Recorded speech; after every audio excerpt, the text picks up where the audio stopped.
నమస్కారం అండి. Yellow gold అని పిలుచుకునే మన పసుపు పంటలో మన ప్లాసిల్ సంస్థ ఉత్పత్తులు చాలా బాగా పనిచేస్తాయి. ప్లాసిల్ సిలికాన్ వాడడం ద్వారా పసుపు పంటలో వేరు వ్యవస్థ అనేది బాగా డెవలప్ అవుతుంది. ఆ తర్వాత ఆకులు అనేవి బాగా ఆరోగ్యకరంగా వెడల్పుగా విస్తీర్ణంగా వస్తాయి అన్నమాట.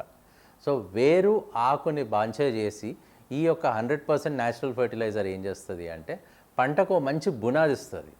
దాని ద్వారా దిగుబడి బాగా పెరుగుతుంది. అదేవిధంగా తెగుళ్ళు అనేవి బాగా తగ్గే అవకాశం బాగుంటుందన్నమాట. ముఖ్యంగా పసుపు విషయానికి వస్తే ఈసారి చూసాం మనము అధిక వర్షాల ద్వారా ఎంతోమందికి బాగా రోగాలు వచ్చినాయి.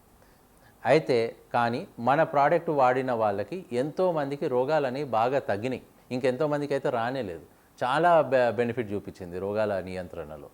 అదేవిధంగా ఎంతోమంది రైతులు ఇప్పుడు పంటలు తీసినాక చెప్తున్నారు ప్లాసిల్ వాడడం ద్వారా కొమ్మలు అనేవి బాగా అధికంగా రావడము, ఆ వచ్చిన కొమ్మల బరువు ఎక్కువ ఉండడము, పసుపు అనేది షైన్గా ఉండడము జరుగుతుందన్నమాట.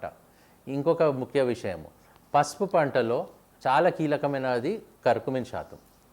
ప్లాసిల్ వాడిన రైతులకి ఎంతోమందికి కర్కుమిన్ కూడా బాగా పెరిగినది. ఎగ్జాంపుల్కి రాధాకృష్ణారెడ్డి గారని ఓ నెల్లూరు రైతుకి ఆయన పసుపులో ప్లాసిల్ వాడినారు. ఆయన టెస్ట్ చేస్తే ఆయన గుంటూరు స్పైస్ బోర్డులో టెస్ట్ చేయించినప్పుడు 8.5% కర్కుమిన్ రావడం జరిగిందన్నమాట.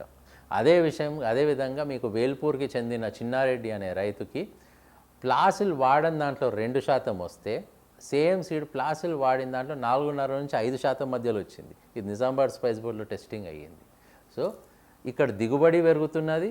అదేవిధంగా సర్కుమిన్ క్వాలిటీ బాగుండడం వల్ల కొంచెం రైతులకు రేటు కూడా పెరుగుతున్నది. ఎంతోమంది రైతులకు 30% దిగుబడి పెరిగింది.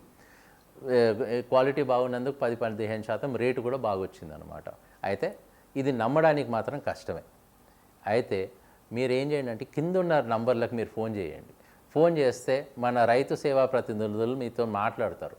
ఇంకా వివరంగా ఈ ప్రోడక్ట్ ఎలా పనిచేస్తుందో చెప్పి మీ ప్రాంతంలో మన ప్రోడక్ట్ వాడిన పసుపు రైతుల నంబర్లు మీకు ఇస్తారన్నమాట. మీరు వారితో మాట్లాడండి, తెలుసుకోండి ఇది వాడడం వల్ల దిగుబడి ఎంత పెరిగింది, తెగుళ్ళు ఎంత తగ్గినాయి, రాబడి అనేది ఎంత పెరిగింది, క్వాలిటీ ఆఫ్ పసుపు ఎంత బాగా వచ్చింది అనేది తెలుసుకొని ఒక డిసిషన్ తీసుకోండి. నా మాట మీద తీసుకోకండి, వాళ్ళతో మాట్లాడే తీసుకోండి. అయితే ఇది అయినాక మీకు కొన్ని రైతులు ఏమనుకుంటున్నారో కూడా చూడొచ్చు. ప్లాసిల్ వాడింది 1400 గ్రామ్స్ వచ్చింది. ఇది ప్లాసిల్ వాడింది. ఇగో ప్లాసిల్ వాడింది వచ్చేసి 360 గ్రామ్స్ అలా వచ్చింది. ఇది పడిన పసుపు ఒకసారి వ్యత్యాసం వెయిట్లో చూడడం జరుగుతుంది. చెప్పండి. ఇది పాల్సిన వాడని పసుపు వెయిటు 444 గ్రాములు. పాల్సిన వాడని పసుపు అదండి. ఇది పాల్సిన వాడిన పసుపు అండి. ఇది 900 అండి పాల్చిన వాడిన పసుపు. దీనికి దగ్గర 500 గ్రామ్స్ డిఫరెన్స్ వచ్చిందండి. అదేవిధంగా రానున్న కాలంలో మీకు మంచిగా జరగాలని కోరుకుంటున్నాము. Thank you.